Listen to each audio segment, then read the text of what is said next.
All right, welcome everyone to a not so exciting episode of Two Bar Connection with your host Jesse and James. Hey everybody. Hey everyone. So if you're wondering why we're not so excited today, is because we have some very sad and very angry news concerning Microsoft and the recent closure of several studios, one of which we absolutely loved, that released a game last year that we also loved and received our top of the year on, I guess, award, you could say, even though we don't give awards here, but it did receive, our love.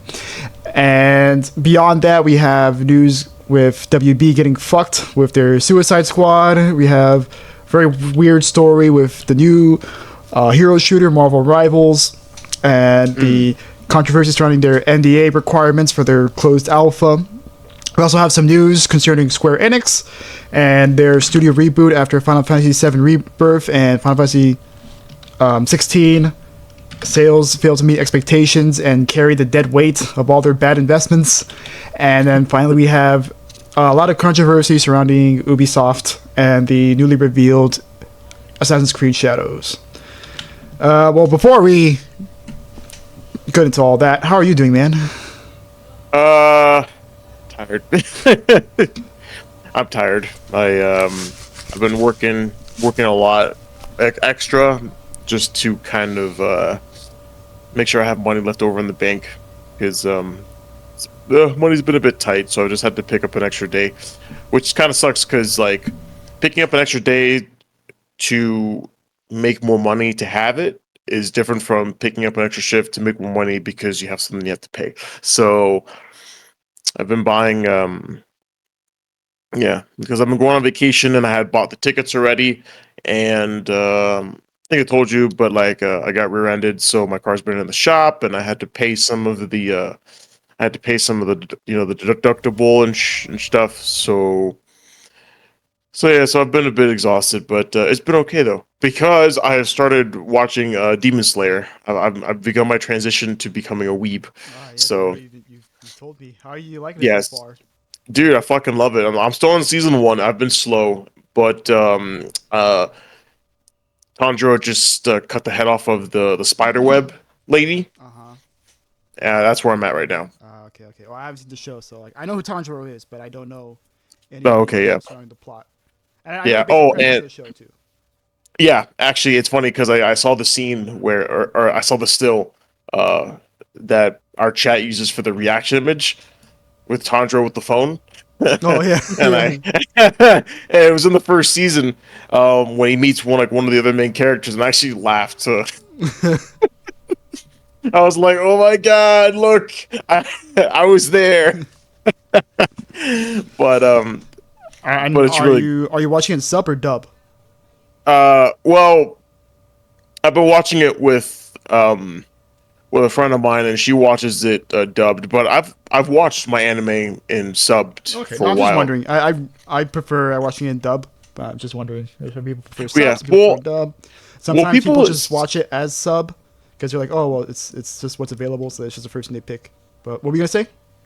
Yeah, no, I was saying, like, I think the only animes I've watched is, Pokemon doesn't count, right? Like, so, Pokemon's anime, yeah.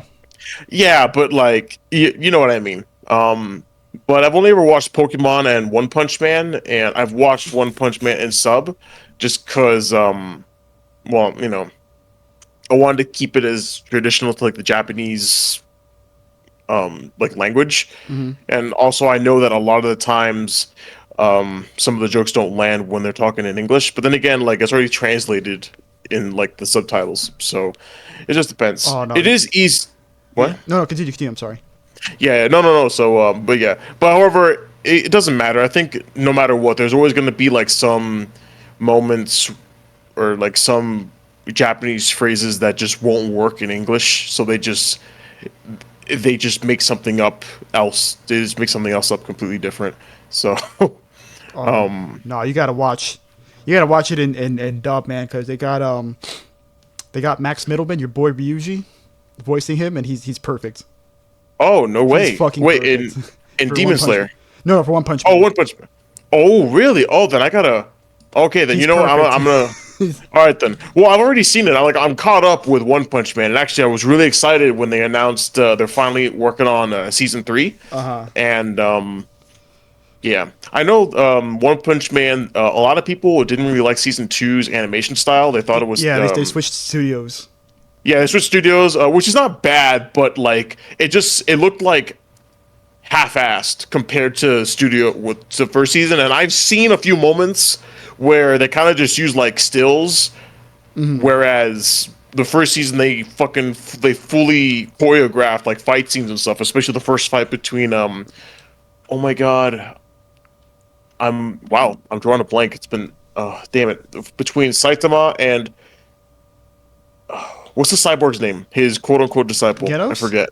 Genos, yes. The first fight, like it was crisp. The fights was clear as day, crisp movement. But here it's just kind of like weird. And also like everything that shines too much. Like his his metal arms, they're way too shiny for me. So hopefully they'll fix that in the new season. But I didn't have that much of a problem with it. Sorry, I had gas right now. No, you're good, man. Yeah. But yeah, that's what I've been doing. So I'm gonna finish Demon Slayer, and then afterwards, I'm gonna begin the One Piece journey. Oh no, you're gonna do that? Oh no! Can I suggest some anime before you commit yourself to that? Because like, well, no, you recommended me one that you kept telling me to watch, but I keep forgetting what it is. And actually, I'm gonna write it down. Like, it's the one, the healer, the overpowered healer. No, or that was Manny that recommended that one. I guess no, that's probably what Manny recommended. Then. I recommend Konosuba. That's Konosuba. The one. That's the one I recommend. They actually just aired season 3. They just started airing season 3, so you can actually watch it right now. But start with season 1, then watch the OVA, then watch the movie, and then go from there. So it's like season 1. It's season 1, the OVA, then watch season 2, and then the movie, and then you can go to season 3. Okay, so season 1 OVA, season 2, the movie, and then season 3. And you can start with season 3. They just started it, so like they're only like 4 episodes in. Okay then. Is that the one that's the D&D campaign? Because you recommended me one that was like a D&D. Yes. Oh, this is it. Okay. One. He gets sent into a D&D world, and like all the members are fucking useless. Okay, yes, that's what it is. Okay, so Konosuba. Yeah, all right, cool, awesome. Yeah, but there's a lot. There's that. There's Konosuba. There's the overpowered healer one that Manny said. People have been absolutely raving about Jujutsu Kaisen, and Chainsaw Man. So, but I don't know. Are those good? I haven't seen either of them, so I can't tell you. All right then. Well, people that I'd never even thought were into anime were like, "Oh, have you seen Jujutsu Kaisen?" And I'm like, "You watch anime, bro? That's okay, cool." Like you just, but yeah. So I have a laundry list, so I should probably watch those before I even do. I know, honestly, One Piece is very daunting. Yeah, you're gonna be there for a while, bro. I'm surprised you even want to hop on that in the first place. Well, dude, people have said that it's really good. Like, dude, it's like it's a cult. Well, not a cult following, but it's definitely not a cult following. It's not even close to that anymore. Sorry, yeah, that's why I was like, wait, let me fix that. It has a huge following that rivals fucking Dragon Ball Z, dude. At least the way that our chat talks about One Piece, it's awe inspiring. So, yeah, like I told my niece, maybe when I'm like in the retirement home, I'll watch it. Like. She can. You won't even make it to the end. What do you mean I won't make it to the end? Of course I will, bro. I'll be in the retirement home. I'll be like 70 something. I'll still have like maybe another 20 years. So I'm healthy. I can just. No, because you're gonna be playing games with me. In between all that, it's retirement. I'll put in free time. We're at the palace. The what? We're gonna be in the palace. The palace? What do you mean the palace? You never heard of the palace? No. Dude, it's like a 5-star hotel, like retirement living facility for like the elderly and shit. Oh, really? Where's it at? Well, they have a couple of locations, but I think there's one in the Gables, not surprisingly. Wait, let me see. Yeah, look it up. Okay, well, I mean, yeah, like I told my niece, she's like, "Oh, you should watch One Piece with me, Theo." I'm like, "No, like we can wait. You're into retirement, okay? You can come visit me. We'll watch episodes together. We can bond over that, and then." But I'm not doing it before then because like I'm not gonna dedicate my youth to that. There's too many things to enjoy for me to spend all my time watching One Piece, dude. I already have a hard enough time watching like just regular shows. Oh man, yeah, but this one's pretty good though. But also, I'm watching it with my friend, and she makes it easy. Oh, it's called the Palace Luxury Senior Living. Look, just Google it. They have one in. Well, I'll let you look at the locations and the pictures. Okay. You'll have to remind me later after the episode. Yeah, sorry, but anyway, how are you doing? We went on a little mini tangent there. No, I'm doing all right. So I finished X-Men '97, and they had the last episode of the season premiered on Wednesday, and it was absolutely amazing. It's such a great show. It's amazing how they were able to make a follow-up to the '90s cartoon, and it was something that it was nostalgic, but at the same time it grew up with you. Like, it's a show that really grew up with its audience and managed to evolve beyond just being the Saturday morning cartoon that it was before. Not that, it was bad before. It was still always a really good show, but they've managed to really take it up a notch. And this is the best Marvel thing Marvel has done in a long time, since pretty much Endgame, I'd say, at this point. Oh, dude, nice. Yeah, I mean, the only problem is that you kind of have to watch at least some of the original series, because it picks up pretty much right after the ending of the original X-Men series, the 90s cartoon, of the original X-Men 90s cartoon. And another surprising thing is that it's not a Wolverine show, right? Like how X-Men has been like the Wolverine show for like 20 years, ever since the Fox movies came out. Yes. Yeah, like Wolverine's like barely in it. Like he has some scenes and stuff, but like it's mostly focused on, and tries to focus on everybody pretty equally. That's good. Yeah, they have focus a lot on Scott and Jean and their relationship. Focus on a new character named Roberto, who starts developing a relationship with Jubilee. They also focus on Gambit and Rogue's relationship, and also Magneto and Rogue's relationship, and then they have like a plot line with Genosha, which is like an island paradise for mutants, and they're able to weave like all these different storylines from several different comics and manage to merge them together into this one season, like this one amazing season that like it starts off kind of slow, but like from episode 5 onwards, holy shit, like episode 5 alone is like, what the fuck, like this was a turnaround. Interesting. This was like oh shit, this is the oh shit point, like, oh my god, okay, this is what the show is about. Okay. All right, nice. I gotta check that out then, because we've been a fan of the '90s show. I think we covered it in the last episode, and people were kind of like worried, because whenever they revive these shows, it never usually turns out well. But I'm glad this one did turn out well. Yeah, and it's got a ton of cameos from like '90s Marvel's TV shows. Ooh.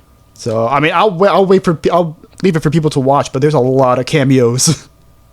A lot of cameos. Like, they're like, no, this is still the Marvel 90s animated universe where like crossovers were, not uncommon. Dude, they were super common. I still remember the Spider-Man 90s show. Dude, everybody was in it. Yeah, everybody was in it. Everyone would show up all the time. But now it's for X-Men 97, it's like that and more.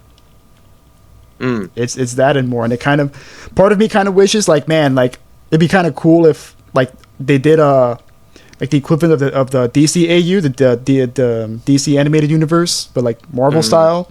But on the other hand, I'm like, man, universes are kind of played out now. No, they've been doing some.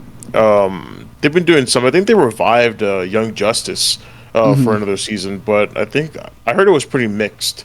I don't know if you've seen it. I never saw it. I don't think I finished it either. Like I think there was 2 seasons before it got canceled, and I think I got halfway through the second season. But honestly, I don't remember too much about it. I have to rewatch it before I even rewatch the 3rd season again, which I think is on Max.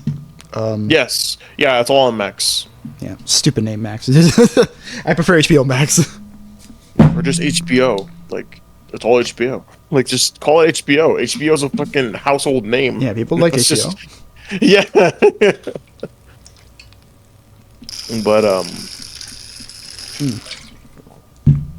oh man, Oh, I'm thirsty. Okay. So yeah, there's that, and also I've been playing Final Fantasy X. I've been on a Final Fantasy binge because like, I mean that's what happens when you play an amazing game, right? Like I played Remake and Rebirth back to back, and it was like, oh my god, I forgot how much I love Final Fantasy and Japanese RPG games. So like I've been on a binge because of it, because it just reignited my love for these types of games. I mean, I did take a little bit of break from Final Fantasy X because I'm not gonna lie, I'm getting a little burnt out now. But still, it's a great game, and like I finally got past the part I was stuck on. Good, excellent. And then I'm like, oh, this game's actually really easy. So, like, yeah, you're like, wow. What was it? 5-year-old me or 7-year-old me was like. It was. I think I played the first time I was like 8, and the second time I played I was like 11. Yeah, and you were like, what the hell is? Yeah, when I was 8, I got stuck on one boss that's like kind of early on, and then I had to give it back to Marcus because I think I brought it from Marcus. And then when I was 11, I borrowed it again. I don't remember from who, but I borrowed it again. I got past that boss, and then I got stuck on another boss. That's like 3/4 of the way through the game, and now once it's an adult, I got past that, and well, I'm almost done with the game actually. So it's actually not that long. I thought it'd be a longer game. It's really not that long. It's not a very long game, but it's a very enjoyable one. I absolutely love it. Sweet. Very nice. I'm happy for you, dude, because those old Final Fantasy games are dope, and you're making your way through them. They are, but I mean, yeah, Square. Final Fantasy is doing much with Square, but we'll get into that in a moment. Yeah. After we get through some of these, so yes, we're gonna start with our biggest and most anger-inducing story. This is the one that really cut deep, not only for James and I, but for the industry as a whole. Indeed. Where, as of May 7th, Microsoft announced that they will be closing Arcane Austin, Tango Gameworks, and more studios as they set to start cutting down costs. And yeah, this is very, very sad news because, for starters, right, they're closing down Tango Gameworks, who developed Hi-Fi Rush, which was an award-winning game that everyone loved and exceeded all expectations according to Microsoft, but they are now being closed. However, on top of them, Arcane Austin, who released Redfall, which came out to not so good reviews, is also being closed. And also all their updates will be canceled as well, with the exception of one update. And we also have Alpha Dog Games, which is the developers of Mighty Doom, and Roundhouse Studios, I think they were a support studio, that will be absorbed into Elder Scrolls Online Developer Studio, which is ZeniMax Online.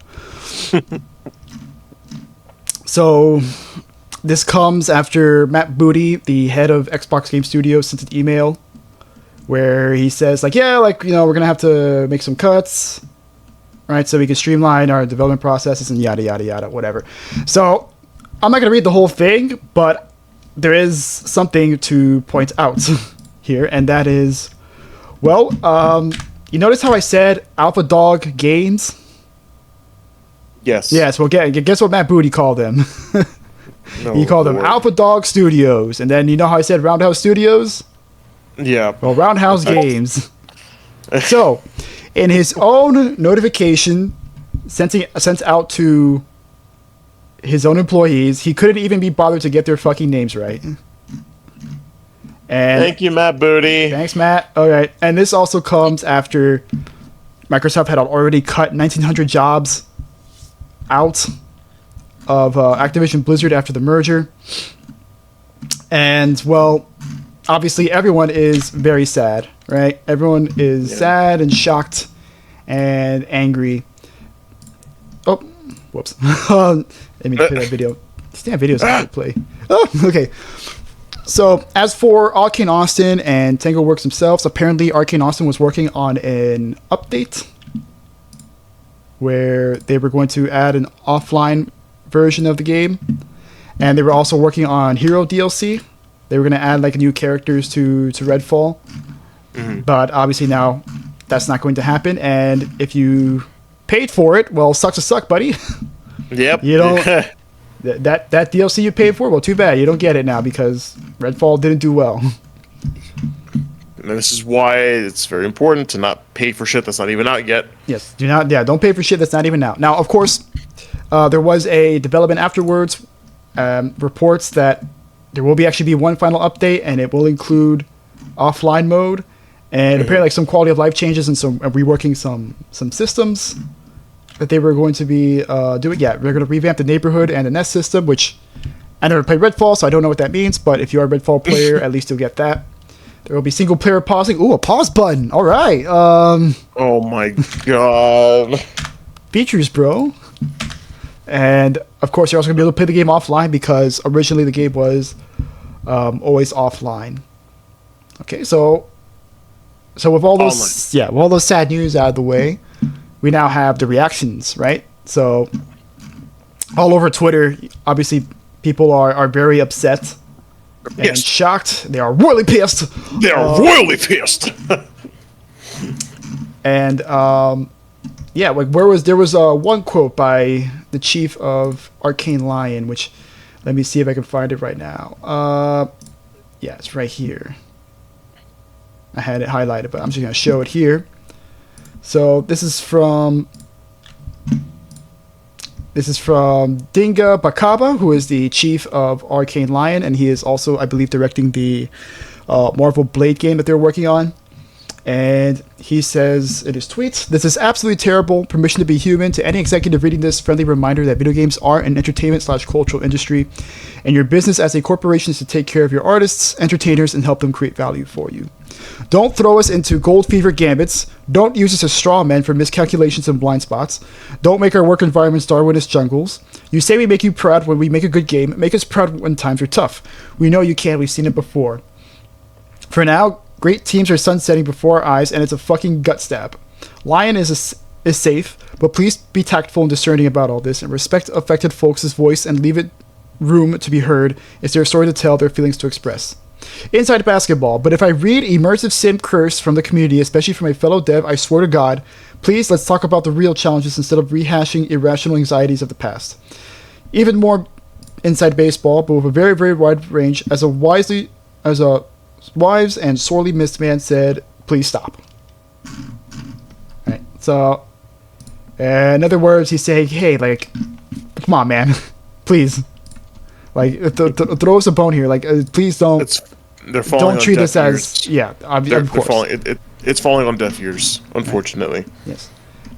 And there are also other reactions as well, such as we have here... Well, we actually have a tweet from Emilio Lopez, which is... you can't see it on the screen right now because it's on our Discord, which I do not have set up on OBS. But... he points out how they closed Tango Gameworks after the biggest holiday week in Japan, Golden Week. And all the staff were away on vacation, including the game's director. Nice one, Xbox. Yeah. Right. So yeah, that really sucks. Like, imagine coming back from work, man. Coming back from vacation, and you're like, oh, no, by the way, you don't have a job. You're fucking fired. It's like, shit, I forgot what it was. I think it was, I forgot. It was a story that Google employees, I think, were like protesting something in Austin, Texas. Mm-hmm. Like they actually went before like the Texas Congress and stuff, and they literally got laid off in the middle of their like presentation. Like someone came up to the guy like speaking and was like, and then he's like, "Huh, I've just been informed that we've been fired." Oh my god. Dude, it's fucking crazy. I was like, what? Oh my god. So, yeah, dude, they don't give a shit. And it's funny, too, because they're probably on vacation like, wow, we made the only successful game for Xbox last year. Yeah. We're set. We're gonna do great. Yeah, well, I mean, on that note, actually, we have like another. Sorry. No, it's fine. That's fine. It's good. It's a good segue to go off of, where we have another tweet by Macy Odocherdi.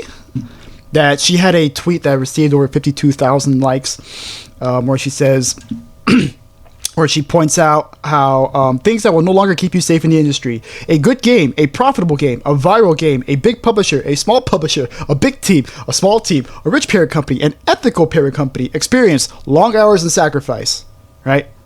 So, I mean, a lot of these reactions is because Tango Works is such a beloved studio, and Hi-Fi Rush in particular was such a beloved game that was, by all metrics, according to Xbox themselves, was exceeded expectations and was really, really good and really, really well received, and obviously did a lot to help boost the Xbox brand, and their reward is to be fired for it. Yep. But we also have another tweet here, which I found really funny. It's from your boy, Mike the Tip Ybarra. Oh, God, yes. I forgot So about I'm not going to this. read the whole thing because it's fucking garbage. It's absolute another trash take, unsurprisingly, from Mike Ybarra. Go Yeah, for it. so yeah, it's pretty much an out of touch. Yeah, but think of Phil, right? Oh no, this hurts everybody, right? But think about Phil. I know Phil, right? This hurts Phil just as much as the people being fired. And then of course, the very first response is like, yeah, how about you expend those apologies to the people actually being affected by these decisions? Again, I'm not gonna read the whole thing because it's absolutely It's garbage. essentially it boils down to the meme with the guy with the hat that says, "Leave the multi-billion-dollar company alone." That's essentially the Mike Ybarra tweet. Yeah, pretty much. And it's, Yeah. I just thought it was funny to read. Yes. Well, half funny, but also half infuriating. But you know, Yeah, it just goes to show you how out of touch the executive class. they're out of It's weird. touch, and we're out of time. Yep. Sorry. And so we also have another report here about how Tango Works was actually pitching a Hi-Fi Rush sequel. Which, Oh my god. if- Okay. so if you actually played the post-game stuff, you would have seen. You know what? Doesn't matter. Spoilers at this point, but it doesn't matter. If you played through like the post-game stuff where you have to go back and replay the levels, you would have actually unlocked like a secret cutscene that essentially sets up the game for a sequel. And I was excited for it. And now I'll just be sad. So Very, yeah. very sad. Yeah, I know. No, it's we'll never get it. I mean, such a wonderful, charming game, and then we're just not going to see a Yeah. sequel to it. And if we do, it won't be from Tango, and you know, God only knows. Yeah, it what- won't be the same. No, it won't. This game was, to say unique is an understatement. So then, according to a Bloomberg report by Jason Schreier, they were in the middle of pitching a Hi-Fi Rush sequel, and also Arcane Austin was also pitching an immersive sim, something they're actually good at and they have experience in, Yes. as opposed to a live service looter shooter. Yeah, so apparently they were pitching them, and these ideas got rejected because they were already up for the chopping block. And So stupid. so It's like, oh no, we denied you. Why? We've already fired you. Like, we've already made the decision. It's been like, wait, what? Oh Lord. And so the reason for this, the Bloomberg article cites that that Matt Booty and other studio heads like Jill Braff from ZeniMax said that our studio system is spread too thin, and Matt Booty apparently likened it to putting peanut butter on bread. And Jill Braff of ZeniMax Studios said that it's hard to support 9 studios all across the world with a lean central team with an ever-growing plate of things to do, Braff reportedly said in a town hall meeting, right? Which we're going to report in that town hall meeting in just a moment. So in that town hall meeting, right, which took place the day after the studios were closed, we have a report here from The Verge saying that Matt Booty in that same meeting, he said, quote, "We need smaller games that give us prestige and awards." smaller games that give us prestige and awards. The day after, they closed the studio who did exactly that. This is... They really are out of touch. And, well, I mean, the reactions to that was definitely what a shock. I saw the meme you sent me, and I was... yeah, there's definitely some good memes on it. There's the one... the one right there. There. Yeah, well, they can't see it. Yeah, I know. I don't... Yeah, it's okay, though. They can't see it. Honestly, we should set up a meme cam. We really should. Cam, yeah. Yeah, meme cam. Well, I'll probably put it. I'll edit it in. But later. No, later. But So yeah, I'm gonna look for something. How about you talk a bit? Your thoughts so far? No, thanks. I hate it. I hate all of it. I hate Xbox. I hate Mad Booty. I hate Phil. We'll get to that. We'll get to Phil in a bit. But, like, again, it sucks because they really made the only good game that year for Xbox, while Redfall was fucking stinking up the place, and then Starfield was so aggressively mid that it was like, oh, there it is. Yeah. So we have this. I had to show. Oh wait, it's right here. There we go. Yeah. So this is a tweet from John Johannes, who was the creative director of Hi-Fi Rush and a creative director over at Tango Gameworks. Yeah, this is him responding to a tweet by Tom Warren, quoting that same quote I just mentioned in his own tweet. And for those of you who can't see, it is Peppermint in utter confusion, Peppermint being the lead female character in Hi-Fi Rush. And then at the very bottom, we have Eric Andre shooting Hannibal as Hi-Fi Rush, right? And then we need smaller games that give us prestige and awards. Man, fuck these people, dude. I swear to Christ. At this point, like, just fail. Like, Xbox should just fail. Sorry. Yeah, you heard that. I hate these fucking audio play. Yeah, sorry, Destin, shut up. Okay, Jesus Christ. Honestly, I don't even touch it. I just, like, let it play, and I don't... Because I try to pause and mute it, but then they're like, oh my god, they're interacting with our video. Unmute. And then... Oh, you want to hear this? No, I want to fucking stop. I pressed the play button for a reason. Press the pause button, dude. So, yeah. Now, I mean, after all that, you know, we have Steam users who are positively review bombing Hi-Fi Rush. So the opposite of a review bomb. I mean, there was like an anti-review bomb where everyone was spreading their love for Hi-Fi Rush and Tango Gameworks through Steam, which I myself also... I actually changed my positive review. Oh, actually... I changed it to like rest in peace Tango Gameworks, pretty much. Yeah, let me see if because I'm sure I did it. Because dude, when this game came out, I was so in love with it. I mean, I'm still in love with it. Yeah. So before we go any further, man, I gotta say like a few things.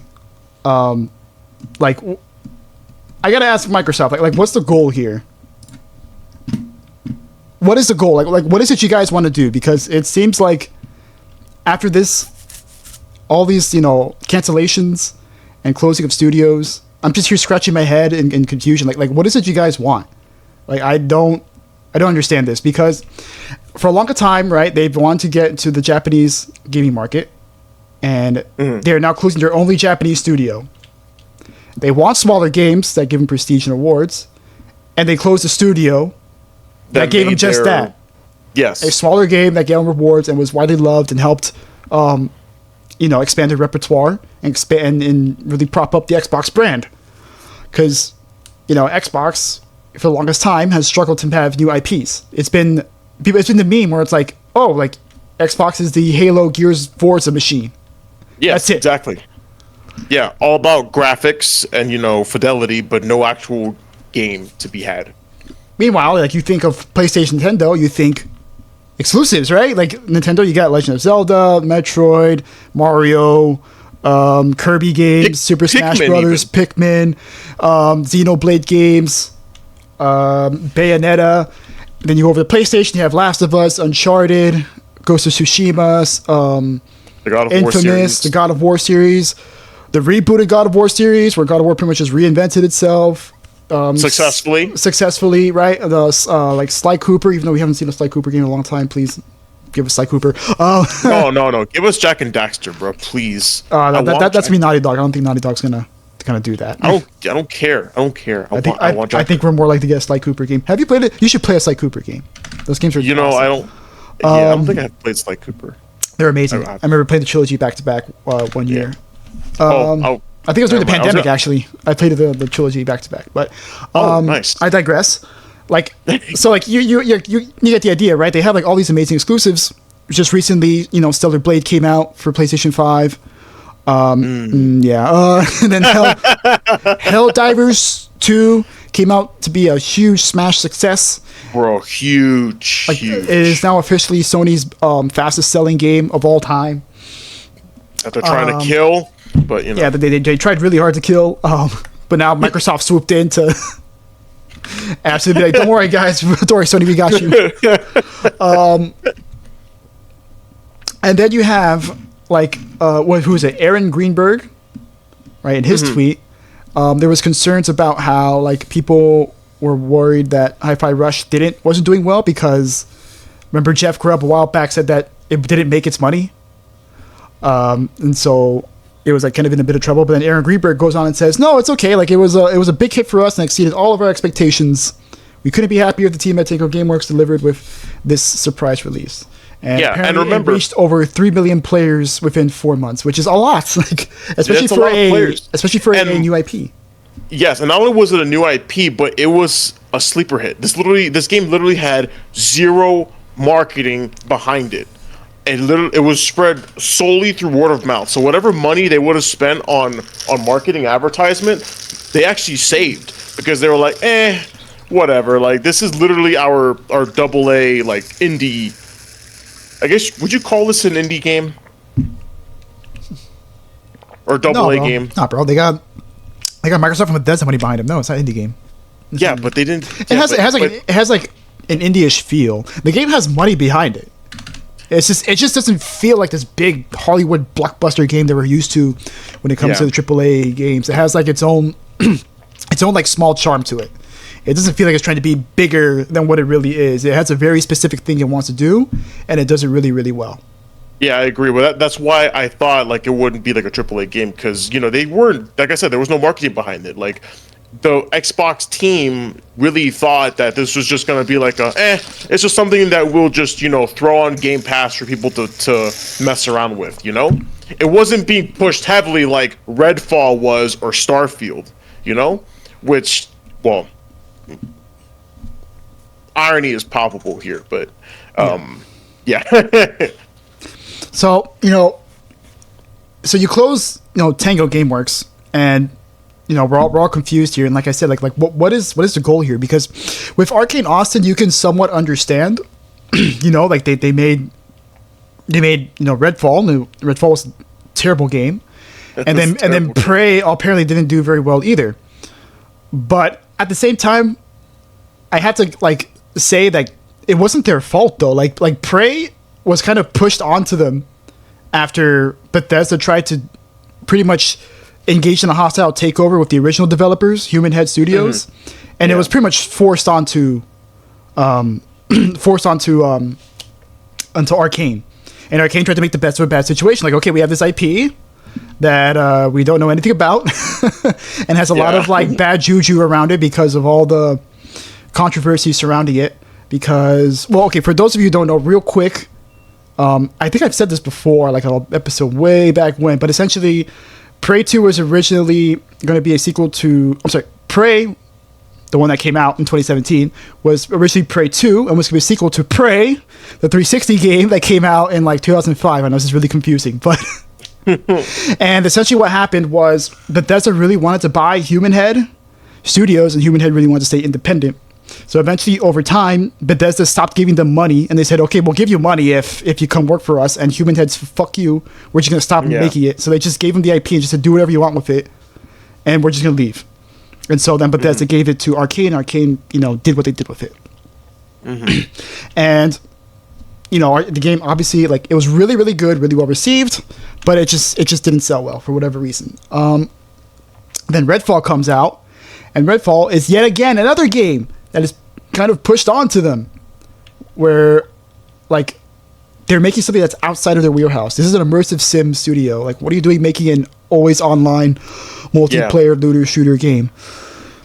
Like, it's so clear that this was some, like, kind of, corporate mandate or something pushed onto them by corporate, or something pressured onto them by corporate. And so obviously it fails because, they don't know what to do with it.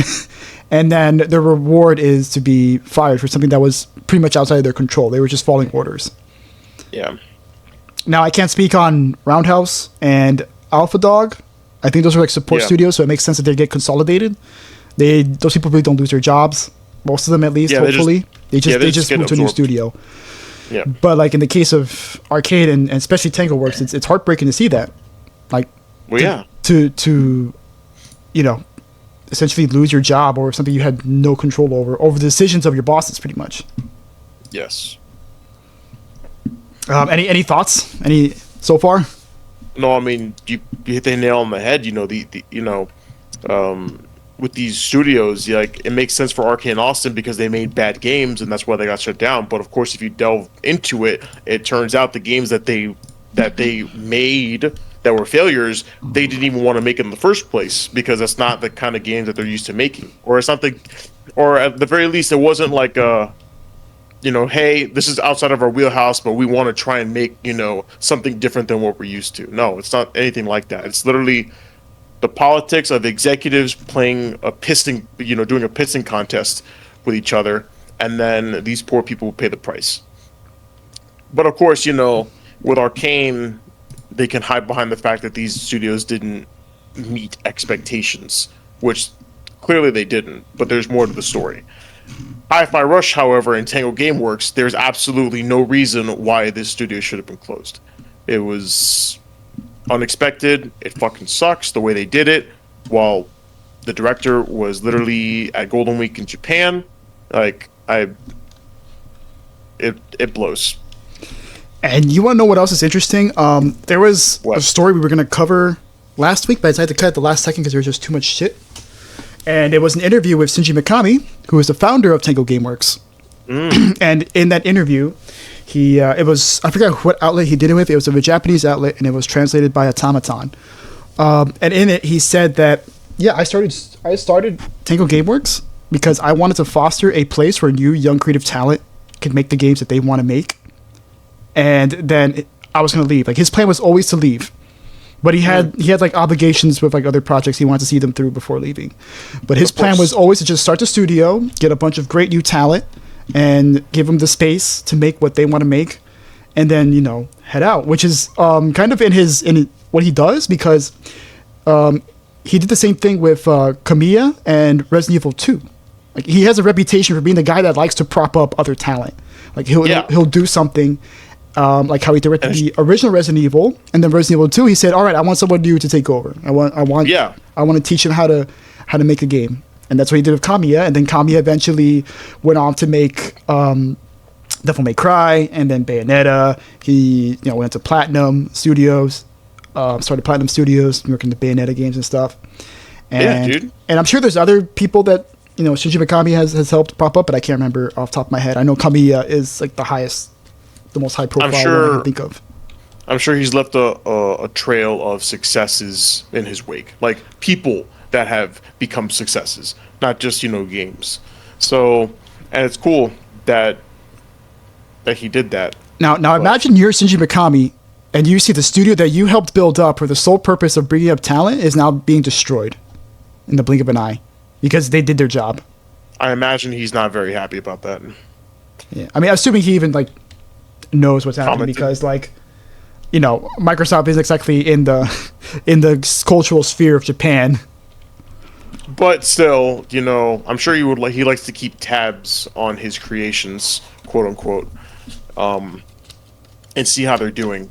So Yeah, so maybe he does know, maybe he doesn't know. But either way, like I imagine if he does know, he'd be very upset. yeah. Very, very upset about it.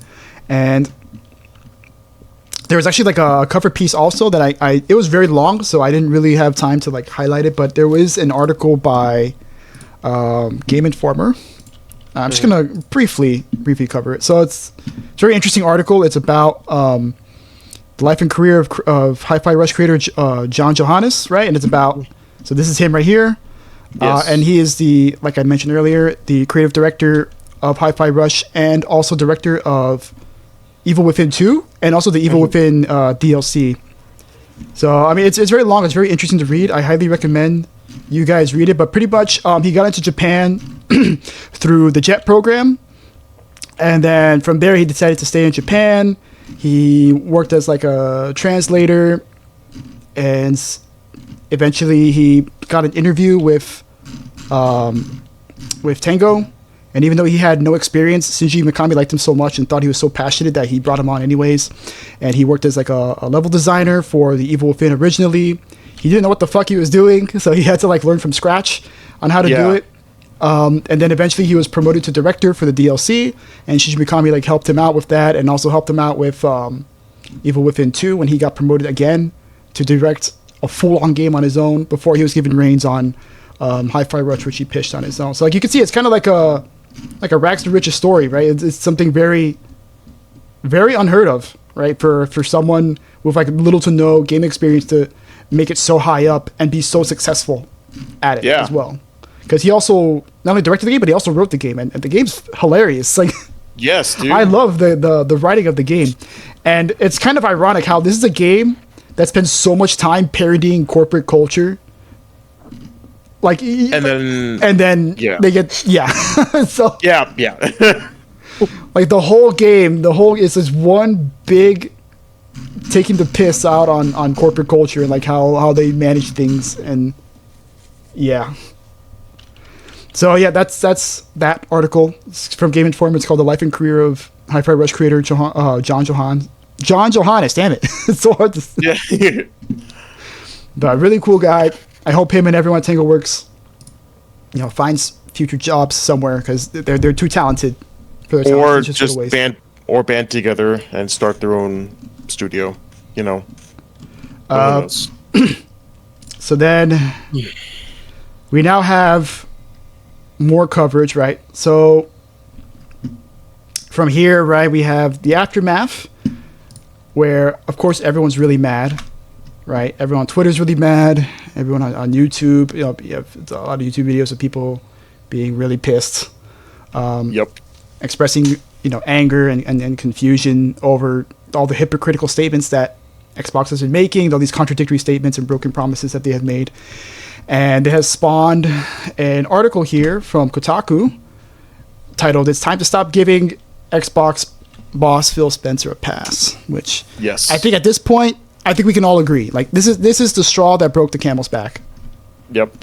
And I think for a long time, Phil has kind of propped himself up as like the cool executive, right? Like, he's always like wearing like a T-shirt with some like franchise that like we haven't seen in a long time, that we hope will be revived in some fashion through Xbox. And he was always like, I'm gonna give the studios the space to do what it is that they want. Like in October 2020, he says, in response to the Bethesda acquisition, that he's like, the deal was not done to take away games away from another player base. We want more people to be able to play games, not fewer people to be able to play games. And then he goes on to, or Microsoft goes on to, make Redfall Xbox exclusive, and then Starfield becomes Xbox exclusive, and then Indiana Jones is apparently multi-platform. So it's like, okay, dude, like, you want more people to play, but you're still limiting it to like Xbox. We don't even know. Are they on Game Pass? Yeah, Redfall's on Game Pass, right? I think. Yeah. Was Starfield on Game Pass too? Yup. So was Starfield. I think they were day one on Game Pass. Yeah. Okay. So maybe Starfield at least. I don't know about Redfall. Yeah. So maybe it could be the kind of technicality. He's like, well, it's on Game Pass, so I mean, anyone can play on on a PC, right? He also talked about how he wanted to give, developers freedom. Back when the Redfall situation was happening, he said on Kind of Funny, he said, quotes, when a team like Rare wants to do Sea of Thieves, when a team like Obsidian wants to do Grounded and Tango, wants to go do Hi-Fi Rush, and everyone probably thought they were doing the Evil Within 3, I want to give the teams the creative platform to go and push their ability and push their aspirations. Right? And so here we are now, they're pushing their aspirations, and we now have closure. So it's like, what is it? Like, we don't know what it is. Yeah, closure is whether they failed or succeeded. So then how do you even measure, like, reward for doing good or punishment for doing bad? Yeah, which is actually a good point to go off of, because a lot of people were like, well, what are the metrics here? Like, Aaron Greenberg, one of your studios, executives said, like, hey, like, yeah, the game was successful by all metrics. Yeah. And don't worry, because Game Pass didn't cannibalize the game in any way, because there are also concerns about Game Pass, which actually I want to talk to you about it in a moment. But we have this other interview here from Bloomberg interviewing Sarah Bond, who is the Xbox president. And Bloomberg poses a really good question that like everyone is thinking about, and her response is gotta be like one of the most biggest sidesteps I've ever seen in my life. Like, I haven't seen this. Yeah, you haven't seen this, right? Yeah. So, but yeah. I'll give it I'll let you watch. Let's see. Just let me watch. I think one of the things that was most upsetting both to Can you hear it? gamers and to employees is that one of the shuttered studios in particular just created a hit game, did really well on Game Pass in terms of engagement, and won a ton of awards. Shouldn't succeeding in that way ensure the future of a studio? One of the things I really love about the games industry is it's a creative art form. And it means that the situation and what success is for each game and studio is also really unique. Like, there's no one size fits all to it for us. And so we look at each studio, each game team, and we look at a whole variety of factors when we're faced with sort of making decisions and trade-offs like that. So now you see. Wait. Oh my God. I'll keep playing, but it all comes back to our long-term commitment to the games we create, the devices we build, the services, and ensuring that we're setting ourselves up to be able to deliver on those promises. So much was said without actually being said. Like, holy shit. Wow. So yeah, no. as we can see here, right? Oh my God. Ash is giving this terrible word salad response, which is pretty much nothing but one big swerve. We see here Xbox's year-over-year growth, and this was apparently after the Microsoft acquisition. And so we see that there's a huge up spike. I think it was like a 60-something% up spike. And so now, like, you see that there's a slight, ever so slight, like, dip, right, at this point.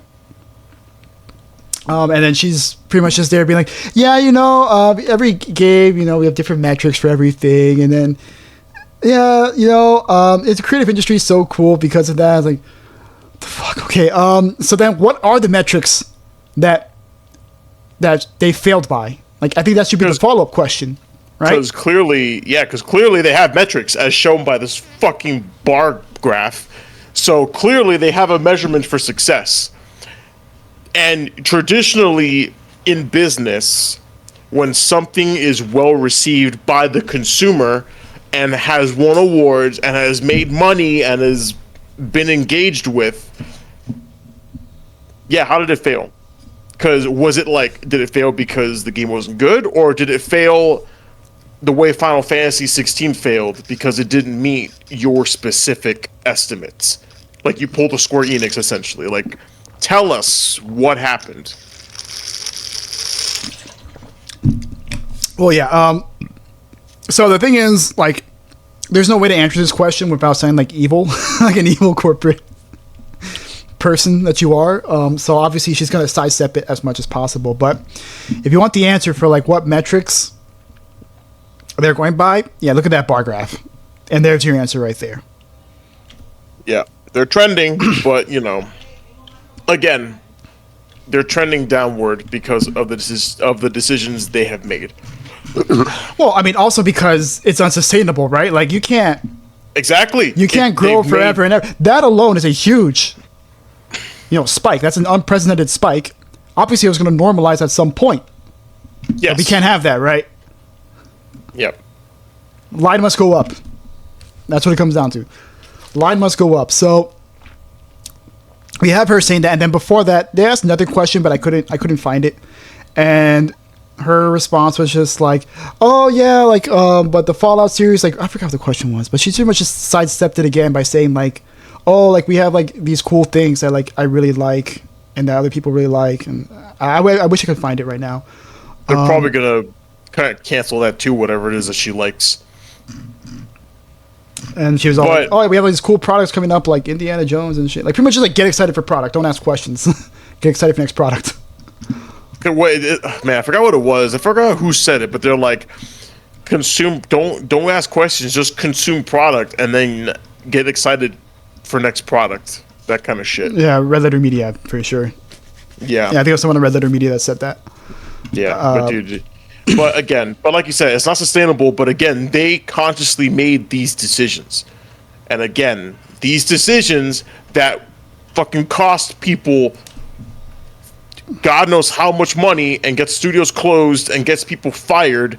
This is the action that gets people like to get themselves fired because they've made a bad decision and now the chickens are coming home to roost. They're reaping what they've sown. Like now is the time. Like they could only cut so many studios before they just have to acknowledge, okay, fine, for the first time in like 5 years, we're reporting a loss. Like, no, you've been losing money for 5 years, but you've been playing accounting, magic and being like, oh, well, technically this and technically that, and the number's this. It's like, no, you've been losing money, and now it's like apparent.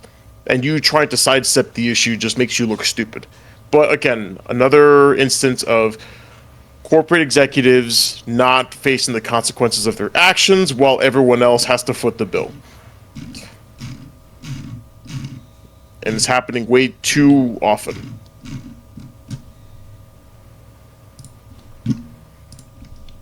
Whoops. Okay. So it's at the end of it. We have so even after all that, we can still reportedly expect even more cuts. Jesus Christ, dude. Yeah, according to Jason Schreier in his report on Bloomberg, he says that Xbox isn't done cutting costs. They sent voluntary buyout offers to some ZeniMax staff.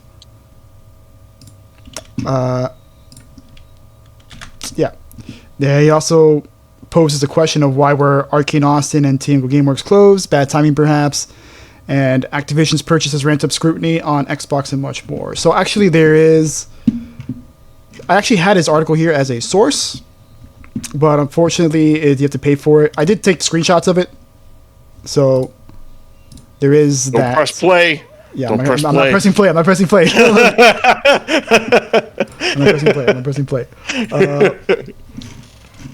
Damn, or what? Yeah. So unfortunately, I couldn't really take any highlights of it, but apparently, a lot of it comes down to console sales, Game Pass, and the acquisition of Activision Blizzard. So pretty much what's happening over at Microsoft, according to the article, is that a lot of console sales are going down for Xbox, which, geez, I wonder why. Maybe there's fucking nothing to play on there, that's why. And I could just use Game Pass and just get everything on my PC. Exactly. There you go. And the master race is cannibalizing the Xbox sales. And then we have Game Pass, right? Which has proven to become a bit of a disappointment and has kind of proven to become increasingly more and more unsustainable. And also, Activision Blizzard costing a pretty penny to acquire, right? So, like, when you spend $70 billion on something, right? A lot of people are going to be. What? It's sold for a specific number. Say it. It rounds up though, bro. No, not with this number. Okay, fine. You sold for what? 69 billion. Nice. There we go. Okay. It was 69.5, something like that. It's okay. We'll just round down, so it's 69. There you go. Nice. Okay. All right then. So it's sold for that much money, and well, I mean, obviously, like, people above are gonna. God damn it! People above. I can't stop. People above, are gonna be like, all right, let me see the books. And so they're gonna look at the books and they're gonna be like, okay, you're spending way too much. You gotta start cutting costs, right? And this is where the obsession with growth comes in, right? Because like, eventually, like, if you can't raise your ceiling anymore, then you have to lower your floor. And now you lower your floor as you cut costs. yes. And so you got to look at, whoever's going to cost you a lot of money, and that's when you start cutting them out. So apparently, in the case of Arcane Austin and Tango Gameworks, according to the Bloomberg article, since those games were not in active development, which the games being Hi-Fi Rush 2 and whatever Arcane Austin wanted to work on, Microsoft decided to cut them because rather than spend money on making new games, they'd rather just, finish making whatever it is they're making. And that's their way of saving costs. And so we also have there's another story here that also goes into in-depth. That's similar to the Bloomberg article, except this was done by IGN.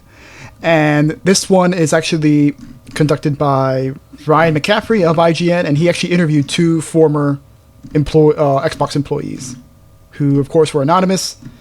And one of them said, So one of them said, I had lengthy conversations with a bunch of Xbox founders, and we all came to the same conclusion. It's no longer Xbox, but Microsoft Gaming. All right, so... Yep. Yeah. And the other chatted at length, and he said, there's just too much surface here. You have effectively three huge companies at play, and Microsoft never finished the integration with Bethesda, and Activision is like 3 times the size Xbox was. Xbox 360 launched with a few hundred people. Last I heard, Xbox is now almost 30,000 people. That's fucking crazy. So just 10 years ago, pretty much, or a little over 10 years ago, Yeah. there was only, 300 people working on the 360. And now they have ballooned to an astonishing 30,000 people. And so the Xbox Xbox employee goes on to say, like, the reason this seems so inconsistent with previous Xbox leadership team statements is that these decisions probably aren't made by Phil. This is all getting dictated by Microsoft CEO Satya Nadella and Microsoft CFO Amy Hood, and it all stems from the Activision acquisition. The long tenured Xboxer continues. The situation was when they made this call was much different. They couldn't keep consoles in stock, making money hand over fist with Game Pass growth. The Activision acquisition seemed like a no-brainer. Now console sales are down, post-COVID recession, Game Pass slowing, the acquisition was more costly and time-consuming than anyone expected, and the focus on fighting the FTC probably cost them time they would have spent thinking through the people and studio implications. I 100% believe this is a board-level decision. Xbox was a huge profit center, so Satya approved a huge merger. Now games are slowing down, and Microsoft stock is skyrocketing, and there is no way Satya is going to let Xbox drag it down. This is all my opinion, of course, but I'm fairly certain these are not decisions being made only by Xbox leadership. And of course, the article says, like, that's not to absolve Spencer of all this, right? Because, of course, all this is happening on his watch, right? Yep. So this is something important to point out. Like, even though this may not be Xbox leadership's decisions to cut these studios, they still put themselves in the situation. Yes. Because essentially what has happened is Phil has gotten a little too, maybe got a little too ambitious with Xbox with the whole Game Pass thing, and also being like, okay, well, we can't make fucking IPs, so let's just throw money and acquire IPs that are already made.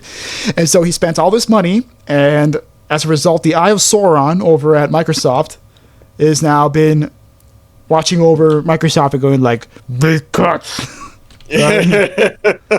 They put on the ring, and the ring is speaking, man. Yes, dude. But in reality, again, they really, it's funny because it really just sounds like Phil got desperate with all these purchases that were made because he's like, shit, like, because he knows that Xbox is not making any games, like you said, so he's trying to throw money at ventures to get people to play. And Game Pass has been great for the consumer, but again, the whole point for Game Pass was to introduce people to these games so that they can then buy them, hopefully through an Xbox, which of course, does that give Xbox like some revenue or not? Game Pass? No, like, let's say I'm playing. Yeah, no, Game Pass is obviously revenue. Some, but if I were to play a game on Xbox Game Pass and I go, you know what, I really like this game, I want to buy it and own it on my Xbox, and I buy the game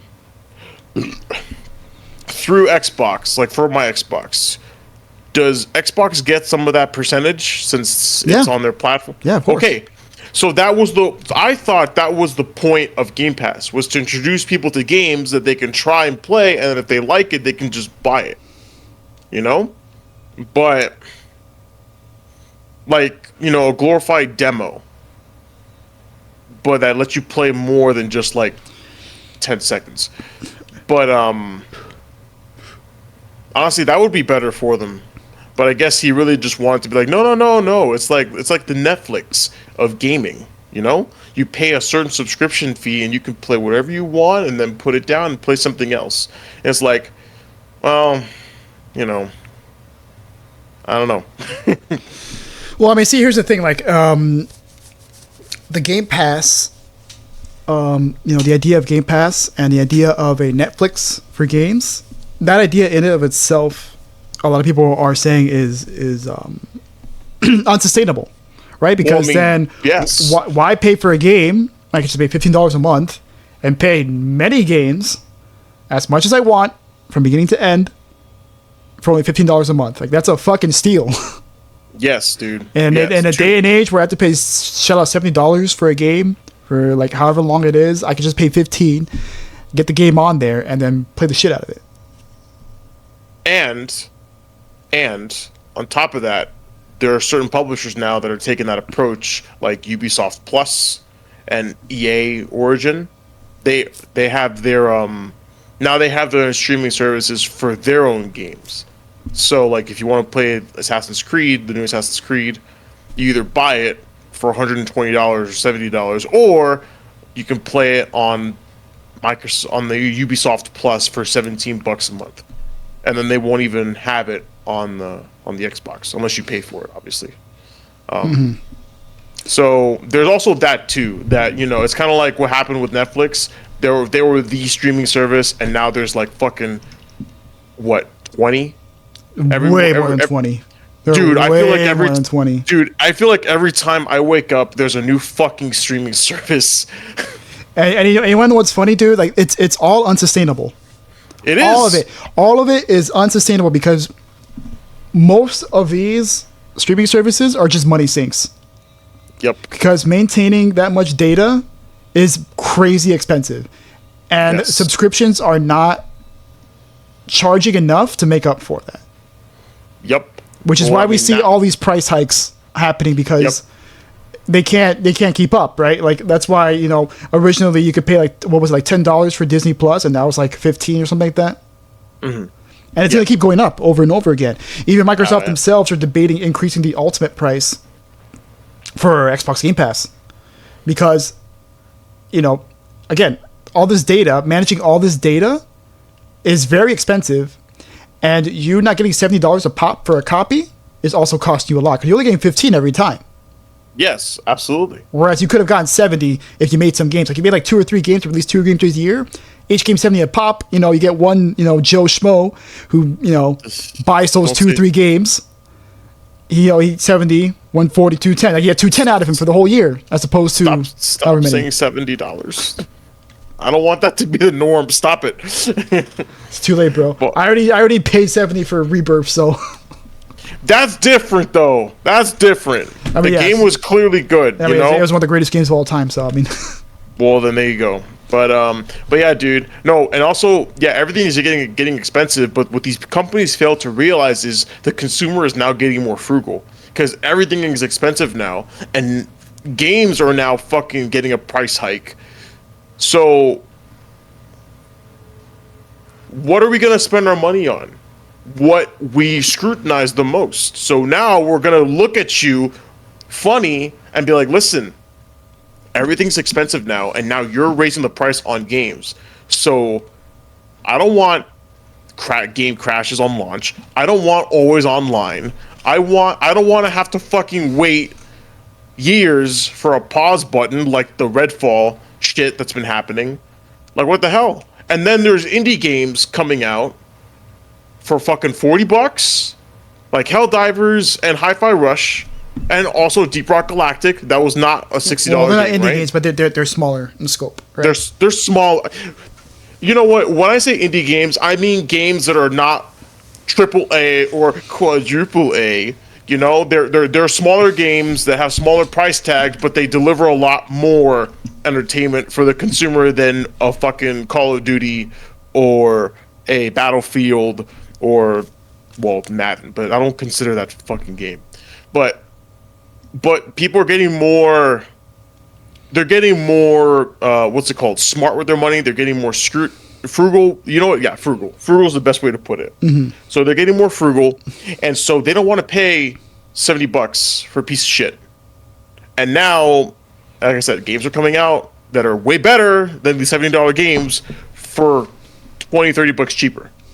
And if you're a steamer like you and me, you get deals all the time. You literally wait and you get a good deal. Or if it's popular enough, you just buy the game at launch like you would Helldivers or Hi-Fi Rush. So, really, it's like we said, it's getting too big. And what they need to do is actually either sell off a bunch of shit or crash and burn. And I don't know which one they're gonna pick. What do you think? What do you think is gonna happen? Do you think they will get to the point where they'll actually sell off some of the purchases or the acquisitions that they made? They'd have to be doing really, really bad, but they're also backed by a $3 trillion company, so I can't see that happening at all. Yeah, but again, like they're making them cut stuff. And remember, you can only cut so much before you're left with a skeleton crew. Well, they And have have a lot of studios to cut, so because they've been on a massive spending spree. Bethesda themselves have dozens of studios. Activision Blizzard has dozens of studios. Yeah, I mean, we're definitely going to see more cuts. I don't think Yes. they're going to be like, oh, we're going to sell stuff off, right? Because then it's like, well, why do you spend all this money in the first place? Well, because they were reckless. They were reckless in their spending. Once again, executives making dumbass decisions that comes to bite the company as a whole in the ass. Well, but again, I mean, essentially though, like it's Bethesda, Activision Blizzard King, and then Xbox themselves, right? They're not going to cut any of those like whole pieces off. Like they're not going to cut off Activision Blizzard. Like that's like their biggest purchase. No, That's the there biggest is, IPs in the world. And they're not going I to cut would off agree with that, Bethesda. yes. And they're going to cut off Bethesda because, they're going to cut off Bethesda as a whole because Bethesda has also some of the biggest IPs between like Fallout and Elder Scrolls and stuff. So and what they're gonna do- Starfield, you can't forget. Oh yeah, Starfield. bro, of course Starfield. Yeah, the classic Starfield. So what they're gonna do is they're gonna look a bit deeper. Like, okay, like we can't cut you off as a whole, but maybe we can cut like an arm and a leg here. We're gonna cut off the whole body. You're gonna cut off like a little arm and leg here. A little Tango Works here, a little Arcane there. Maybe a little Ninja Theory. Which did you know that Senua's Sacrifice is coming out in like 2 days? Who? Oh yeah, that's right. I forgot about Did that. you know that game's coming out? Yeah. All right, you forgot, right? because there's like no marketing. So a lot of Well, people, yeah, because marketing costs money. so a lot of people are thinking Ninja Theory's fucked. Like they're up next. Like obviously this game's gonna Yeah. sell. I mean obviously the game's probably gonna do well like critically. People are gonna absolutely love it because people like the first game, and this is pretty much like the first game, but like to the max. You know, it's gonna be really really well received by critics and people. And So then was Hi-Fi Rush. yeah, so was Hi-Fi Rush, right? But no one's gonna know about it. It'll probably be on Game Pass. So any money they could have made off copies is gonna be cannibalized by, you know, people spending $15 on unlimited access to it, or $20 or how much it costs. Yeah. And then, you know, a few months later, they're going to be like, all right, well, we still got to cut costs, so here we go. Ninja Theory, you're out. Honestly, it seems like a lot of the problems can be solved by, well, I mean, it's dumb. People will not do it, but literally just like spend the money on the games that you want to play and don't ever pay for a Game Pass. But then again, that also will cut the profit out of Game Pass and the money used for data storage, you know? So, yeah, no, there's no winning. I was going to say support the developers by buying their game outright, but then you cannibalize the Game Pass serials and shit. So, but even then, it's like, how can we trust them not to just cut it anyways? Because you changed the metrics with the flip of a hat. Yeah, You told us Hi-Fi Rush was Yes. exceeded all expectations, and by all metrics, it was successful. And now apparently it wasn't successful enough to avoid closure. There's no solution. I get it. Can I go home now? But well, I mean, there is a solution, but it requires Xbox to actually take a look within themselves, and well, again, mismanagement. Yeah, you know what the real solution is? I wish I had the USSR music. Oh no! I wish I had the USSR music to play with. But don't do it. U N to the I to the ionize, okay? UDNIze, all right? Because that's the real solution. The real solution Honestly, is for everyone to UDNIze No, as much as possible. I mean, yes, but to an extent. But really, I really believe that if you would just let these executives let their bad decisions affect them That will never negatively. happen. That will never No. happen. It will not happen. It should, and It should, probably but it will. won't. It will not. It probably will. It probably will. Hang on. But literally, let these companies crash and burn. Let them crash and burn. These game developers that got fired from Tango, go and start your own indie company. Oh my god, dude, go work for Larian. Oh my god, yes. Go work for Larian. Oh man, they're a different studio in a completely different country, so I mean, I don't know. It doesn't matter. What I'm saying is go start your own indie studio or go find another indie studio to work with. And do not, oh my god, please do not let fucking Microsoft buy you guys out. Because if it really isn't about the money, then it doesn't matter how much money they would offer you. Don't let them buy you. But you're going to see people are going to be flocking to these smaller games. Not necessarily indie, you know, per se, but these smaller games are going to get a lot more attention. And people are going to be having a good time with those games while they watch Big Daddy Xbox crash and burn, and Big Daddy Sony for that matter. Fuck Sony. But really, that's really the only. Well, that's the view that I hold. I know you say unionize, but I think letting these companies actually, you know, face the music is the actual solution. But like you said, it won't happen. It won't happen, and even if it did happen, I'm sorry. No, finish your thought. No, I was gonna say even like it's not that it won't happen, but there's like a 95% chance that it won't happen.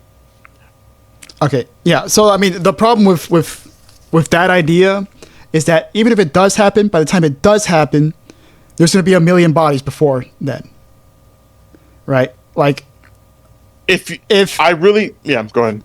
No, like if for somehow by some fucking miracle, some executive somewhere, you know, faces the music, one, they're going to be replaced by just some other shithead.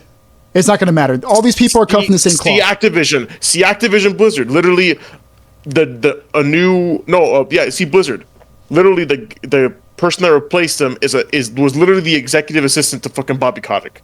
So yes, you're absolutely correct. These people are all cut from the same cloth, and even if it does happen, the damage will be done. It won't matter. It'll be too late by then.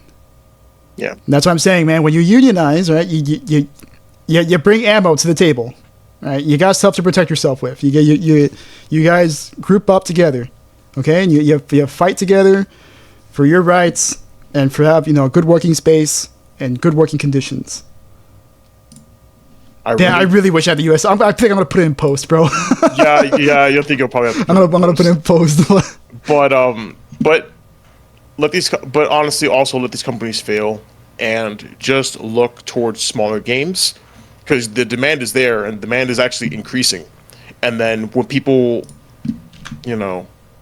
see these big companies, these big corporations crash and burn, just literally turn around and look the other way and keep moving forward and let them, die off. And like Hades has done super well, dude. Like, it has doubled the player count, at least according to Steam, of the original game.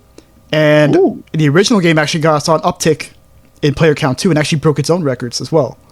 Well, one of our good friends in the chat, Rohan, huge fan of Hades, and actually I've been meaning to play it, but I'll probably later on in the year. I'll take a look and see. Yeah, and Hades 2 is only in early access, and then you have Bolotaro, which is a poker roguelite that sold 1 million copies in a month. Poker roguelite? Uh-huh. Yeah, it's a weird game. I don't know too much about it. All I know is it's a poker roguelite where the rules change every time. Interesting. There's also Manor Lords, which was also on Steam. It's an RTS game made by one dude. And I it also heard sold that. 1 million copies. Bolotaro was also made by one dude. So you don't need these companies, man, to make great successful games. So, this is just so there's actually a Steam Fest going on right now, Endless Replayability Fest, that ends May 20th. Yeah, I know. Tomorrow. I know. Yeah. Which it has all those games, so I'm actually might check that out. But anyway, yeah, very exciting. Oh yeah. Also, I also want to show off some. We show off another reaction from a dev, right? So this is a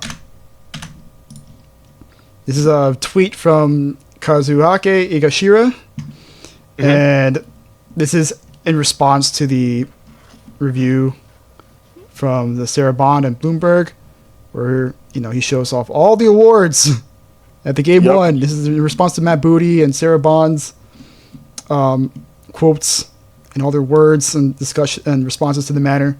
And yeah, as you can see, man, look at all these awards that they gave. They just won a BAFTA like 2 weeks ago. I don't remember for what, but they won a BAFTA. Yes, right? dude. They won a BAFTA. They won awards in the VGAs for audio mixing and stuff, which was obviously incredibly well deserved because that game was literally all about the audio mixing. So yeah, it's such a shock. It's angering. I think that's what it is, man. It's so angering inducing because you know why it's happening, and there's nothing we can do about it as of right now. Unionize. That's what you do. And also, man, it just also makes us more and more frustrated with Xbox because it's where are you guys going, man? What do you guys have to show? Because for the past, 2 generations, this generation, the previous one, you guys have been struggling really hard. Yeah. And we felt. Yeah, you have nothing to show for it. There was I have another story here about the Perfect Dark reboot. Mm-hmm. Right. I was trying to find a way to weave it in here, but pretty much the Perfect Dark reboot was announced in 2020 and was being developed by The Initiative, who is the first quadruple A studio, as they like to market themselves. And apparently it has been in development hell, and they haven't even started on much of anything. So it's this is Xbox's legacy, man. It's unfinished products, a struggle to get new games out that can get people actually excited for Xbox. mismanagement all around, reckless spending, unsustainable business models. It's all just so. I don't even know how to describe it. It's so dumb. Honestly, it's like watching someone play Video Game Tycoon and they're making all the dumbest fucking decisions possible. Kind of. But ugh. Yeah. So any final thoughts before we move on? Let's just move on. Move on. Please. Yeah. So rest in peace, Tango Gameworks. Rest in peace, Arcane Austin. You will not be missed, and honestly, you will be avenged. Yeah. Karma will come for these people. It's just a matter of time. All right. Well, wait, before we move on. Fuck you, Phil. Fuck you, Matt Booty. And fuck you, Sarah Bond. Yeah. All right. Pieces of shit. Also, fuck you, Satya and Amy Hood as well. Oh, yeah, yes, of course. So speaking of karma, we have next. Yes. So yeah, so this one kind of puts a bit of a smile on my face. This is why I put it here. Suckers, we need a good laugh. Because speaking of crashing and burning, and karma and all that, we have a report here from IGN where Warner Brothers took a really big revenue hit after the failure of Justice League. Suicide Squad killed the Justice League, and apparently. Excuse me, sorry. Gas. Oof, yeah. So they took a very big $200 million hit with the Suicide Squad, which of course is another live service looter shooter game that has once again been entered into the meat grinder and been absolutely eviscerated by critics and people alike, players alike, and is now reflected in the earnings, which is very, very bad. So according to the earnings report, Suicide Squad Kill the Justice League generates significantly lower revenues compared to those of Hogwarts Legacy.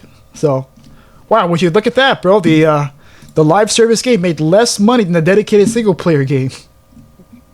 Karma's beautiful. But hey, you know what? If you're WB, let's double down on live service, man. That's what we got to do. That's a strat, right? Yeah.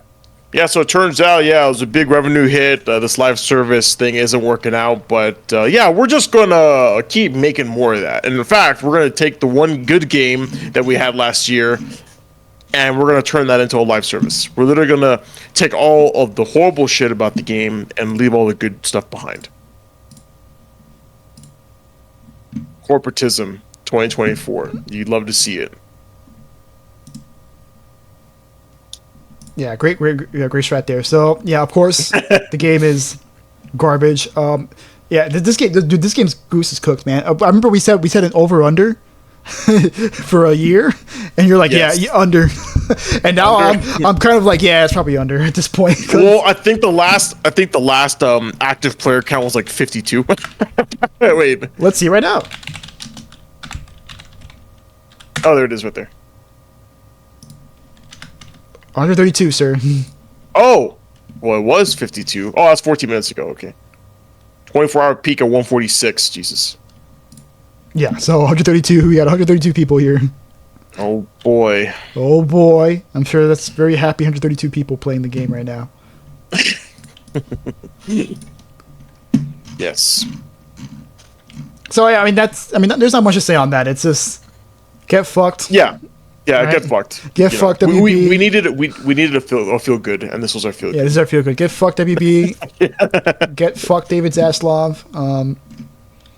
Bring back the Roadrunner movie. You're an asshole, dude, for shelving that shit. Yeah, dude. Coyote versus Acme, right? Yeah. Should have been released. But enough of that. Dude, so how the fuck do you shove a completed film? I know. Apparently he didn't even watch it. Let's not even. Apparently he didn't even watch it, so. Oh, what a surprise. And neither him nor the other executive that made the decision. All right. Yeah. So, very quickly, also, we have Marvel Rivals. So, Marvel Rivals is currently in a closed alpha test. I myself got into it. And the game I did was- not. Sad. Yeah, I know. I tried getting the key, man, but they released it at fucking 8 o'clock. So it's like I'm at work at that time. And then I was That's supposed okay, to get dude. it on Friday, but I think I fell asleep because I was like super It's tired, o- so I took a little power nap. It's okay, dude. It's all right. And I tried yesterday to get it, but apparently the period that they were giving out keys ended on Friday. So like I wasn't able to get it at all. That's okay. But it is a fun game. I did like what I played so far. Notice I have nice things to say, right? Now imagine if I was a content creator and I signed a certain NDA that they gave. Yeah, so apparently Marvel Rivals was giving out NDA agreements to content creators who wanted alpha keys, and there was an apparent non-disparage clause. In other words, better not say any mean things about us. So essentially, it's not the NDA you were thinking about. It's actually a. It's not a non-disclosure. It's a non-disclosure. And it's a non-disparaging agreement. Well, NDA. That's all. Yeah. Well, no, but like, yeah, but what does the original NDA stand for? Not non-disclosure. Non-disclosure agreement. But Yeah, this now is a this- clause within it, so. Yeah. So this is an. Oh Lord. So yeah, apparently this story broke out after Siegel, the former Overwatch League player, Yes. decided to share about it after he got the contract. He didn't sign it, Yes. but he did note that many other creators did sign it without even reading it, and he saw that he noticed here there's a non-disparage agreement, and of course he called it out for what it is, which is absolute insanity. And Marvel Rivals' response has been, "Yeah, we're sorry. That was a miscommunication." Oh What? my Lord. We're sorry Man. for the miscommunication, and apparently since then they have softened the language. But yeah, come on, like what the fuck is that, dude? Like, isn't the whole point of an alpha to give feedback? Yes. Clearly, no. And They like, just want to drum. They just want to drum up hype so that they can sell pre-orders of the game. That's clearly what this is. And, because like- any. Yeah. yeah, and No, like, no. you got to open it up for criticism, and sometimes you open it up for shit talking. But I mean, the crazy thing is, like, I've actually read like stories of I saw like some tweets about some people saying like, yeah, like I was talking about it with some friends on our podcast, and like we saw like in real time that they lost their access to it. Like we like after we finished, we went back in to log into the game, and we saw that we'd lost access to it. So, Oh shit. and so they put it up on Twitter, and they're the NetEase, the publishers or the creators of Marvel Rivals, like, yeah, we're sorry about that. We're gonna put you guys back on.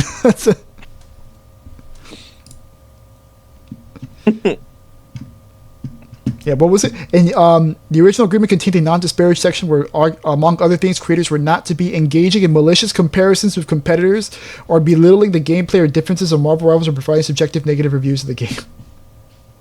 No. Can you imagine that someone say you can't say a subjective thing? That's most of games criticism is subjective. Yes, dude. Like, come on. Yeah, like I'm gonna like I like the game, but I'm gonna say like it took I don't like how long it takes to kill shit sometimes. Yeah, enemies are spongy.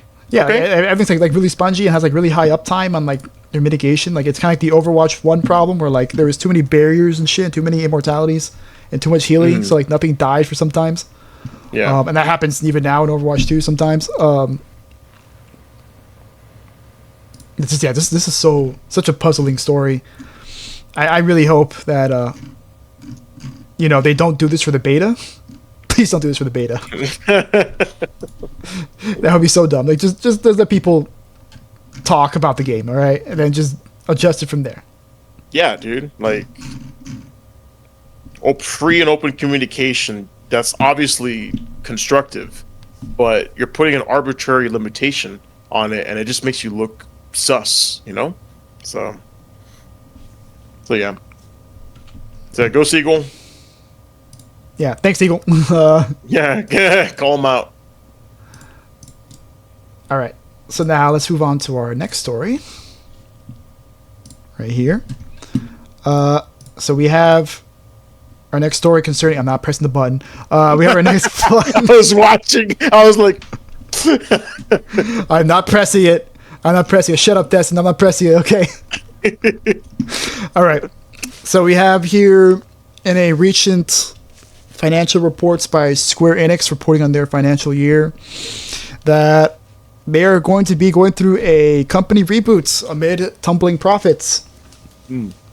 So apparently, as of this past fiscal year, which ended on March 31st, 2024, their sales went up by 2.6%, but profits fell by 15.8%.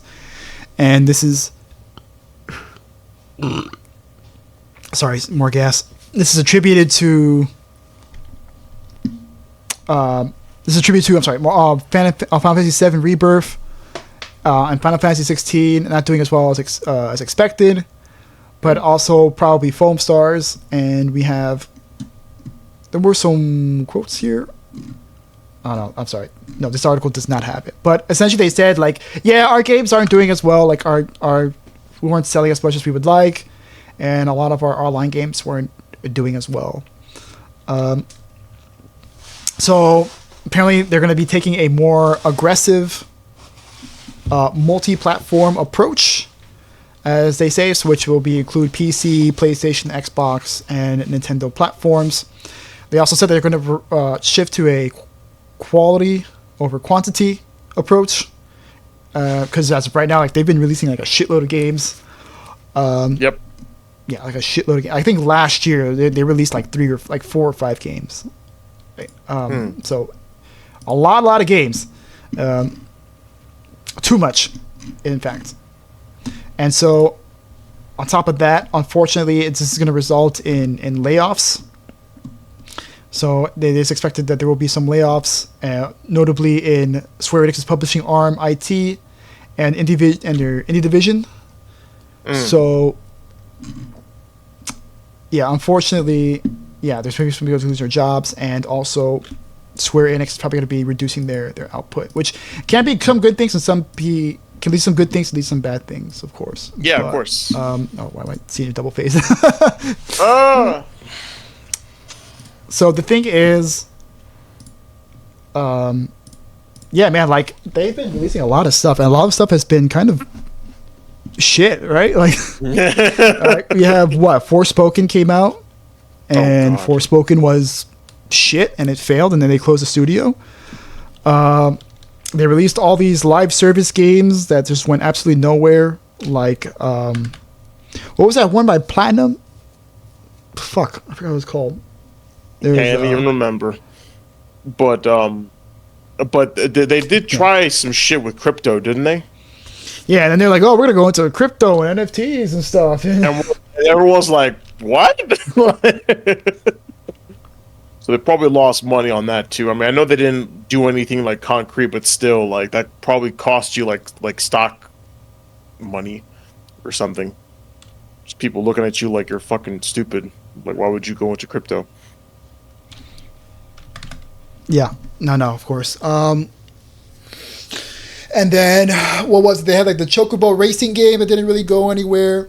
So obviously, like, you know, you release all these games that are crap or that no one cares about. Like there is a game that was called Saga that was apparently based on the Saga series, which was a RPG series from like the Super Nintendo days, and they did release like a new one. But like, there was no marketing behind it, and like, that's another thing. Like, their marketing is fucking terrible. Yeah, there are so many games like I just didn't know they were coming out that I would have been interested in trying out. Apparently, that they also did identify that in their report that, like, yeah, our marketing isn't the best, so we're gonna try and streamline it, our marketing departments, so that we can market things better. And because we're gonna be releasing fewer games, so it'll probably be easier for us to market them. So, and like, there's like this weird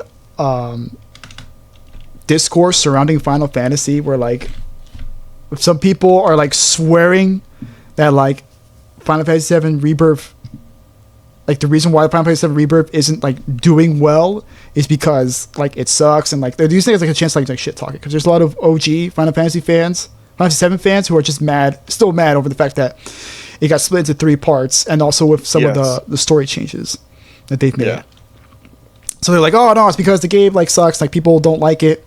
People don't like the directions and change. Like, no, dude, you're projecting. Like, the game is doing fine. Like, it's just not doing as well as they would like because it's not carrying all the dead weight that Square has been investing in these past few years, right? I mean, yes, the exclusivity does hurt them, hurt it, and I think at this point they should probably not do exclusivity. At the very least, they should release it on PC like day one. Yeah, like Final Fantasy 16 and Final Fantasy 7 Rebirth, like those should have been day one PC releases. I don't know about Xbox because like obviously no one buys like Xbox games, so which is verifiable because like they showed charts like in their earnings reports and they'll be like, yeah, like this is how many people like buy on Xbox. Like it's very small. Yes. So it's like they'll still like it'll help, but like, is it worth the cost of porting it over? Is the question. And the answer is no. So far, the answer is no. Yeah, like so far the answer is no. It's probably going to continue being no. I mean, if the direction that Microsoft has been taking, yeah, it's probably going to keep being nope. It's not worth it. But at the very least, go PlayStation, go PC. I think so. I think like this is going to be a good chance for Square to try and pick themselves up. Just don't mandate a PSN link, please. Well, that's on Sony. That's not on them. I know, but still, like, and that's only if they have online components. So like Ghost of Tsushima, like you can play it offline, but like with no PSN link. But like if you want to play multiplayer, you have to link your PSN. Yeah. For the PC version. Like I said, I already sold my fucking information to them, so it's too late for me. Yeah. It's too late for me, bro. Yeah, well, I mean, you got the PlayStation, so like, yeah, like it's already been done. Yeah, I've been PlayStation for a while, so I've had that PSN account for like 15 years at this point. So yeah, my information is probably in some fucking Russian hackers' database. Yeah, his fucking den. It's Igor, the fucking Moscow hacker, is that's probably some of my information, but that's neither near nor there. So yeah, I mean, it's going to be interesting to see things going forward because the thing I'm worried about is that Square isn't going to approve games like Octopath or like Diofield Chronicles, like these smaller games that are like kind of cool and kind of outside the box because like it's not going to make them all the money. Yeah. On the other hand, though, it's going to be kind of cool to see games actually get marketed, right? And then, actually do better. Or at least the games that I like do better. Like, I really hope, Rebirth keeps doing well. I think that game's still going to keep doing okay, especially once they release it on PC. It's still in the top, 10 sales charts. So, it's still doing okay. And it's going to keep selling probably over time. Because that game's amazing. And I think that it should be rewarded for that. For being so absolutely amazing. And the devs should be recognized and see financial success because of it. Mm-hmm. Any thoughts? I know you're not big on Square and stuff, but yeah, that's okay. It's okay. Yeah. Well, no, I still have to finish it, but I didn't really grow up with Final Fantasy. I mean, I appreciate it, but I'm not like an uber fan like you. Mm-hmm. So yeah. All right. Well, that's it for that. Let's move on to our final story. This one's going to be interesting. Yeah. So we have. Hey man, you like ninjas? Who doesn't like ninjas? Yeah, bro. Who doesn't like ninjas? You like samurais? Oh man, I love samurai. I love samurais too, right? Yeah. So. Ubisoft heard you and they said, hey, you know what? We're finally going to make that Assassin's Creed ninja game that you always wanted.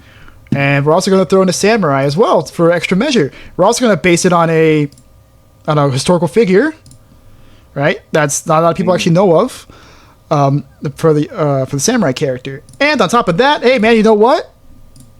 If you want to enjoy this game, you're going to have to install it for online. Also, pre-orders are $130. Oh. And then I have my shocked face And then I look at and then I remember, oh yeah, it's Ubisoft. They should get comfortable not having any of my money. Yeah, exactly. This is the same exact studio that said, we should make people comfortable not owning games. So yeah, the trailer was recently released as of May 13th. So like Wednesday. It was this past Wednesday. Sorry, it was on 15th. Yep. Yeah, this past Wednesday. And you and I saw the trailer, and the trailer did look. It was a cool trailer, but it was mass downvoted, and you're probably wondering, well, why? Well, apparently, like when you require people to install their single-player offline game online, yeah, they're not too happy about it.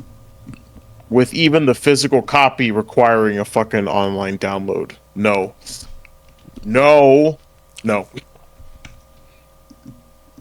Yeah, and then we have here, Ubisoft saying like, oh no, you don't have to have it on all the time, just for the first time installation, right? It's like, why are you adding this extra burden onto us? Like, yeah, I know it seems like a small thing, but then everything always starts small, right?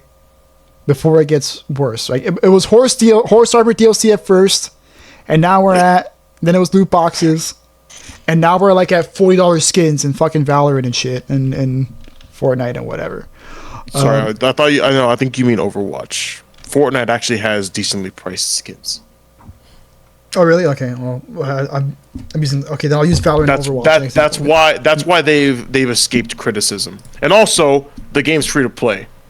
Overwatch, you have to pay money to buy the game, and then actually pay money for the. Oh no, never mind. No, Overwatch 2 is free to play. I forgot. See, it doesn't matter. Fuck Overwatch.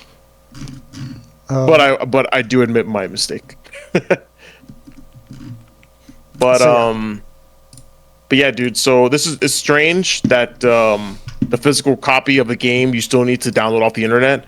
It's kind of like the whole thing with, oh yeah, buy the game, the physical game, but there's a day one patch.